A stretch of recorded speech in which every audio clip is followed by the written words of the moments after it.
নমস্কার বন্ধুরা, কেমন আছেন সবাই? দেবশ্রীস লাইফস্টাইল থেকে আমি দেবশ্রী আপনাদের কাছে হাজির হয়ে গেলাম শনিবারের সকালে নতুন একটা ব্লগ নিয়ে। শনিবার দিনের ব্লগটা আজকে আপনাদের সাথে শেয়ার করছি।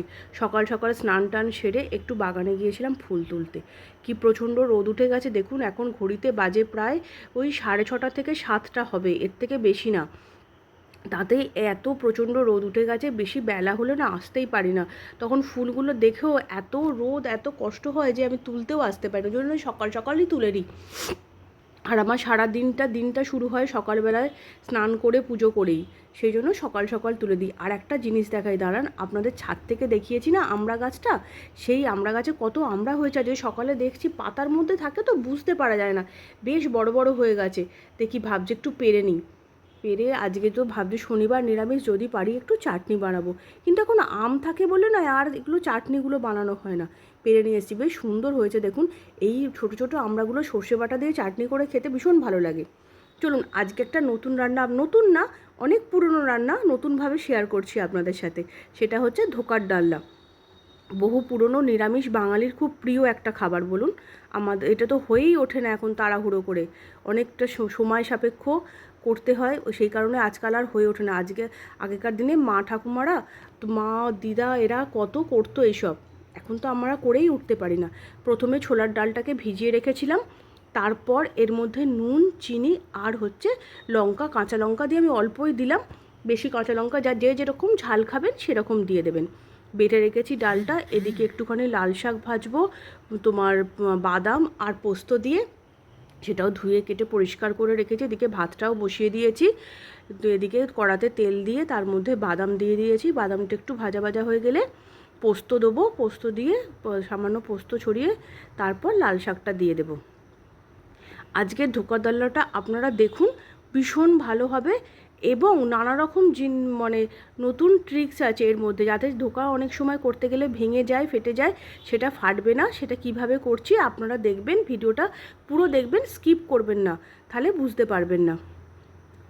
এবার আস্তে আস্তে লাল শাকটা ভেজে নেব, এতে নুন আর হলুদ দিয়ে চাপা দিয়ে দেবো। না বাবার সময় একটু মিষ্টি দেবো, আমি তো একটুখানি রান্নাতে সামান্য মিষ্টি তো খাই, আমাদের সবাই খায়, একটু মিষ্টি না হলে যেন মনে হয় পুরো রান্নাটার ব্যালেন্স ঠিক হলো না। আর লাল শাকটা তো একটু মিষ্টি মিষ্টিই ভালো লাগে বলুন। এই নুন আর পোস্ত দিয়ে চাপা দিয়ে দিলাম। এইবার করব, এবার তেলটা আর একটা কড়া বসিয়ে নেব, বসিয়ে নিয়ে এদিকে ধোকার পুরটা বানিয়ে নেব। ধোকার পুরটা বানানোর জন্য কড়াতে দিয়ে দিয়েছি সাদা তেল, আমি এটা সাদা তেলেই বানাচ্ছি ধোকাটা। সাদা তেলের মধ্যে দিয়ে দেব প্রথমে ধোকার জন্য যে আলুগুলো কেটে রেখেছিলাম, ওটা একটু নুন হলুদ দিয়ে ভেজে রাখবো, ভালো করে আলুটা ভেজে রাখবো। তারপর ভেজে তুলে নেবার পর ওই তেলেতেই দিয়ে দেব গোটা জিরে। গোটা জিরেটা একটু ভাজা ভাজা গন্ধ ছেড়ে গেলে তার মধ্যে দিয়ে দেবো একটু হিং, সামান্য পরিমাণ, যেরকম আপনাদের পরিমাণ ডালের পরিমাণ সেই অনুযায়ী আপনারা হিং বা সমস্ত কিছু মশলাগুলো আপনারা দিয়ে থাকবেন। এই দিয়ে এবার ভাজা ভাজা হয়ে গেছে, একটা জিরে ভাজার গন্ধটা বেশ ছেড়ে যাবে।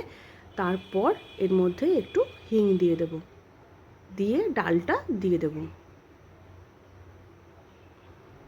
দিয়ে ভালো করে ডালটাকে নাড়তে হবে ভালো করে। আসলে ফোড়নের গন্ধটা না উঠলে কোনো দেখবেন ভালো লাগে না, জিনিসটা ভালো খেতে হয় না। ভালো করে একটু হিংটাও না বাজলে, হিঙের একটা কাঁচা গন্ধ থাকলে ভালো লাগবে না। তার মধ্যে দিয়ে দেবো একটু আদা বাটা। এবার এই তিনটে জিনিসকে মিনিট 2-3 ধরে ভালো করে ভেজে নেব, যাতে আদার কাঁচা গন্ধটা চলে যায়। আমি আদাটা আপনারা চাইলে ওই ডালের সাথেও বেটে নিতে পারেন, কিন্তু আমি বাটিনি, আমি আলাদা করে গ্রেট করে রেখেছিলাম সেহেতু আমি এখন তেলে দিলাম। এটা একটু যেন মনে হয় বেশি ভালো হয়, তেলেই আদা ভাজার গন্ধটা ভেজে নিলে একটু মশলাটা ভালো লাগে খেতে। আপনারা এভাবেও বানিয়ে দেখবেন।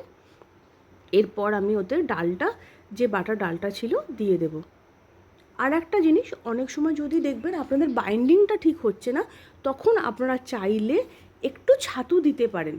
আমি কিন্তু আজকে দিইনি, তাতেই আমার বেশ ভালোই বাইন্ডিংটা হয়েছিল, কোনো অসুবিধা হয়নি। দিয়ে ভালো করে নাড়বেন এভাবে সুন্দর করে, বুঝে আপনারা তো নিশ্চয়ই বুঝতে পারবেন যে ডালটা বেশ শক্ত শক্ত হয়ে যাচ্ছে। অতিরিক্ত শক্ত হয়ে গেলে ওটা ঝুরঝুরে হয়ে যাবে, তা নয়, বুঝেই দিতে হবে। এর মধ্যে এবার কিছু মশলা, যে বেসিক মশলাগুলো, সেগুলো আস্তে আস্তে দিতে হবে আপনাদের। দিয়ে দেবো হচ্ছে জিরে গুঁড়ো, ধনে গুঁড়ো, আর হচ্ছে লঙ্কা গুঁড়ো আর হলুদ গুঁড়ো। আমি এখন কিন্তু কোনো গরম মশলা অ্যাড করছি না এই মশলার মধ্যে। এবার আপনারা যদি একটু বেশি ঝাল খান তাহলে একটু লঙ্কা গুঁড়োটা বেশি দেবেন। আমরা যেহেতু একটু ঝালটা কম খাই সেহেতু অতিরিক্ত লঙ্কা গুঁড়ো দিইনি। আমি সামান্য লাল লঙ্কার গুঁড়ো দিয়েছি, সামান্য, আর দিয়েছি একটু কাশ্মীরি লঙ্কার গুঁড়ো, যাতে কালারটা হবার জন্য।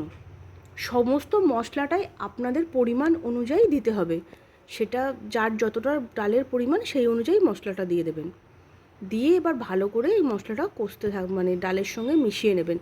এতে একটু জল দেবেন যাতে সমস্ত ডালটার সাথে মশলাগুলো মিশে যায়। আর একটু শুকনো কড়াই মশলা দিলে মশলাটা একটু পুড়ে যায়, যাতে জিনিসটা কালো হয়ে যায়, খেতেও ঠিক ততটা টেস্টি হয় না, সেই জন্য একটু জল দেবেন। আমি সমস্ত মশলা কষার সময় হালকা হালকা করে গরম জল দিয়ে থাকি। আমি বেশিরভাগ সমস্ত রান্নাতেই গরম জল ইউজ করি। এবার ভালো করে মশলাটাকে সমস্ত ডালটার সাথে মিশিয়ে নেবেন। তারপর একটা প্লেটের মধ্যে একটু ঘি মাখিয়ে রাখবেন। এটা আপনারা সাদা তেলও দিতে পারেন, ঘিয়ের গন্ধটা যেহেতু ভালো লাগে সেই কারণে আমি একটু ঘি দিয়েছিলাম। দিয়ে এবার ডালটা দিয়ে আস্তে আস্তে হাতে এরকম করে একটু ঠান্ডা করে নিয়ে আস্তে আস্তে সাইজ করে নিতে হবে। আমি স্কোয়ার আকারে কেটে নিয়েছিলাম, আপনারা চাইলে ডায়মন্ড পিসও করতে পারেন।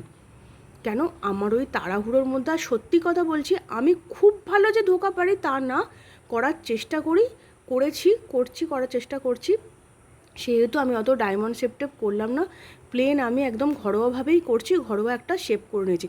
এবার যেটা দেখাচ্ছি সেটা হচ্ছে যাতে ধোকাগুলো ভাজতে গেলে অনেক সময় ভেঙে যায়, যাতে না ভাঙে সেই জন্য একটা বাটিতে 2 চামচ মতো আমি নিয়েছি ময়দা।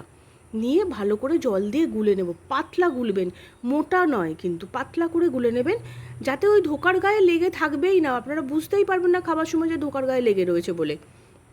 এতটাই পাতলা নেবেন, দেখে নিন আমার কীরকম এটা রয়েছে, কতটা পাতলা করেছে, ওইভাবে পাতলা করে ধোকাগুলো ওর মধ্যে ডুবিয়ে ভালো করে ছাঁকা তেলে ভেজে নেবেন। কিন্তু একসঙ্গে সব দেবেন না, কেননা বেশি হয়ে গেলে আমি না নিজে হাতে ক্যামেরাটা ধরে আছি বলে আমার একটু কীরকম হচ্ছে, কড়াটা নেমে যাচ্ছে উঠে যাচ্ছে, ওটা অসুবিধে হচ্ছে। তার জন্য প্রথম থেকে ক্ষমা চাইছি আপনাদের কাছে, যে কিছু মনে করবেন না। আসলে আমি স্ট্যান্ডটা লাগাতে পারছিলাম না, আর পুনি তো একটু ব্যস্ত ছিল, ওই আমাকে লাগিয়ে টাগিয়ে দেয়, কিন্তু ও পারছে না, ও পড়ছিল বলে ও আসতে পারছিল না, সেই কারণে আমার হয়নি। এইভাবেই করেছি, কিছু মনে করবেন না, প্লিজ ক্ষমা করে দেবেন। আপনারা দয়া করে ভিডিওটা দেখবেন। এইভাবে আস্তে আস্তে ভেজে নেবেন, আর সব একসঙ্গে দিলে গায়ে গায়ে লেগে গেলে খুব অসুবিধে হয়। আর মানে আঁচটা একটু কমিয়েই ভাজবেন, নাহলে ভেতরটা ভালো করে ভাজা হবে না, গাটা লাল হয়ে যাবে, ওই জন্য হালকা করে ভেজে নেবেন।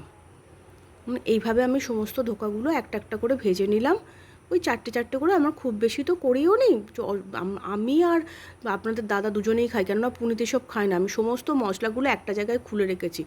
এইবার জলের মধ্যে একটা মশলা গুলে নিতে হবে, যেটা হচ্ছে নিয়ে নিতে হবে প্রথমে জিরে গুঁড়ো, তারপর ধনে গুঁড়ো, যা বেসিক প্রতিদিনের মশলা, জিরে গুঁড়ো, ধনে গুঁড়ো, তার সাথে হচ্ছে আপনার লঙ্কা গুঁড়ো, হলুদ গুঁড়ো দিয়ে ভালো করে একটা মিক্সড করে রেখে দেবেন জল দিয়ে গুলে। এইভাবে যদি আপনারা কোনো তরকারিতেও মশলাটা গুলে ব্যবহার করেন তাতে দেখবেন অনেক টেস্ট হয়, কেননা মশলাটা ডাইরেক্ট তেলে দিলে ওটা জ্বলে যায়। আপনাদের প্রথমে বললাম মশলাটা বেশি ভাজা হয়ে গেলে সবসময় ভালো লাগে না, এইভাবে গুলে করবেন। আর এতে না মশলাটা বেশ ভালো হয়, খানিকক্ষণ আগে থেকে গুলে রাখলে ভালো হয়। আমার মনে হচ্ছিলো আমার ধনে গুঁড়োটা একটু কম হয়েছে, সেই জন্য আরেকটু দিলাম। দিয়ে ভালো করে এরকম একটা পেস্ট বানিয়ে, হালকা খুব বেশি থিকনেস নয়, একটা পেস্ট করে রেখে দেবেন। বা চাইলে আপনারা এখানে টক দই দিতে পারেন, আমি টক দই দিইনি, কেননা আমি একটু টমেটো কেচাপ ব্যবহার করেছিলাম ওই জন্য।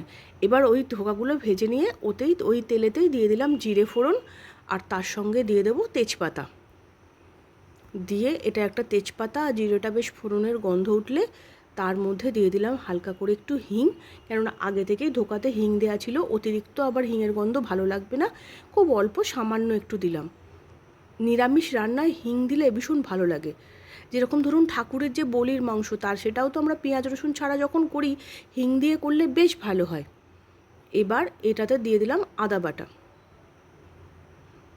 দেখুন নিরামিষ এই একটা পদ ধোকাটা হলেই যে মনে হবে সমস্ত ভাতটাই খাওয়া হয়ে যাবে, আর অতিরিক্ত আর বিশেষ কিছু পদ যেন মনে হয় লাগে না। এটা একটা মানে ফুল একটা রেসিপি, ফুল পদ একটা, এটা হলে বেশ ঢোকা হয়েছে ভালো লাগবে, তাই না বলুন? আপনারা কেমন আছেন, কি করছেন এই গরমে, আপনারা কে কী আজকে রান্না করলেন, কি করলেন, সব কিছুই আমার সাথে শেয়ার করবেন। আর আপনাদের এই চ্যানেলটা যদি ভালো লেগে থাকে তাহলে একটু লাইক, শেয়ার এবং কমেন্ট করে দেবেন, আর সাবস্ক্রাইব করে পাশে থাকবেন। নতুন বন্ধুরা আপনার চ্যানেলটায় সাবস্ক্রাইব করে একটু বেল আইকনটা ক্লিক করে দেবেন প্লিজ। চলুন এবার মশলাটা ঢেলে দিলাম, ঢেলে এবার ভালো করে এটা কষানোর পালা। এবার সম্পূর্ণ আপনাদের দেখে দিয়ে দিতে হবে কতক্ষণে মশলার এই কাঁচা গন্ধটা চলে যাবে, ভালো করে কষাতে হবে। কষিয়ে বেশ তেল ছেড়ে দেবে, একটু হালকা হালকা করে জল দিয়ে ভালো করে মশলাটা কষাবেন। তারপর ওই আলুগুলো ওর মধ্যে দিয়ে দেবেন। আমি একটু টমেটো সস দিলাম এই সময়, কেননা আমি কোনো টমেটোও দিইনি আর টক দইও দিইনি, একটু টমেটো সসই দিলাম। আগের দিন আপনাদের বলছিলাম না, এখন অদিনের টমেটোগুলো কি শক্ত শক্ত, আর তাড়াহুড়োতে আমার আজকেও গ্রেট করে রাখা হয়নি, সেই কারণে এই মশলাটা যেন মনে হচ্ছিলো ভালো লাগবে না, একটু সময় সাপেক্ষ, ওই জন্য তাড়াহুড়ো করেই একটুখানি টমেটো সসই দিলাম। দিয়ে এর মধ্যে দিয়ে দিয়েছি কাঁচা লঙ্কা, কয়েকটা চেরা কাঁচা লঙ্কা দিয়ে ভালো করে মশলাটা এভাবে কষতে হবে, সুন্দর করে মশলাটা কষে নিতে হবে, একটা সুন্দর গন্ধ বেরোবে, সেই সময় দিয়ে দেবেন যে ভেজে রাখা আলুগুলো। এবার বেশ আলুটা সেদ্ধ হয়ে হয়ে এলে জল দিয়ে এবার দিয়ে দেবেন জল, পরিমাণ মতো জল, কেননা ধোকা জল টানবে, সেই অনুযায়ী একটু জলটা বেশিই লাগে। আস্তে আস্তে করে আমি জল দিচ্ছি, কেননা আলুটার সাথে ভালো করে মশলাটা কষে নিচ্ছি। হয়ে গেছে, ধোকা দিয়ে দিয়েছি, ওপর থেকে একটু গরম মশলা আর ঘি দিয়ে দেব। এটা সম্পূর্ণ আপনাদের ব্যাপার, আপনারা কতটা কি দেবেন। অনেকে ঘিয়ের গন্ধ বেশি পছন্দ করে না, সে বাটারও দিতে পারেন, কিন্তু এই ধোকার ডালনায় গরম মশলা ছাড়া এই নিরামিষ পদটা ঠিক ভালো লাগে না। তাই ওপর থেকে আমি একটু ঘি গরম মশলা দিয়ে দিলাম। আর আমি আগেই মিষ্টিটা দিয়ে দিয়েছি, ওটা আর আপনাদের দেখানো হয়নি, সামান্য একটু মিষ্টি দিয়ে দিয়েছি। হয়ে গেছে আমার ধোকার ডালনা। চলুন এবার খেতে বসে পড়বো, রান্নাও সব হয়ে গেছে, খেতে বসে পড়ি চলুন। ওদেরও সবাইকে খেতে দিয়ে দিয়েছি। তার মধ্যে আমি একটু ভেজে নিয়েছি পোস্তর বড়া, টক দই, শাক ভাজা আর এই ধোকার ডালনা দিয়ে আর পাঁপড় ভাজা দিয়ে ভাতটা খেয়ে নিই। সত্যি বলছি খুব সুন্দর হয়েছে। বিকেল হয়ে গেছে, নিয়ে চলে এসছে আজকে আপনাদের দাদা, এটা হচ্ছে পনির পাসিন্দা। আমাদের এখানে না শ্রীকৃষ্ণ বলে একটা দোকান আছে, ওখানে খুব বেশ ভালো করে এই পনির পাসিন্দাটা, খুব ভালো খেতে।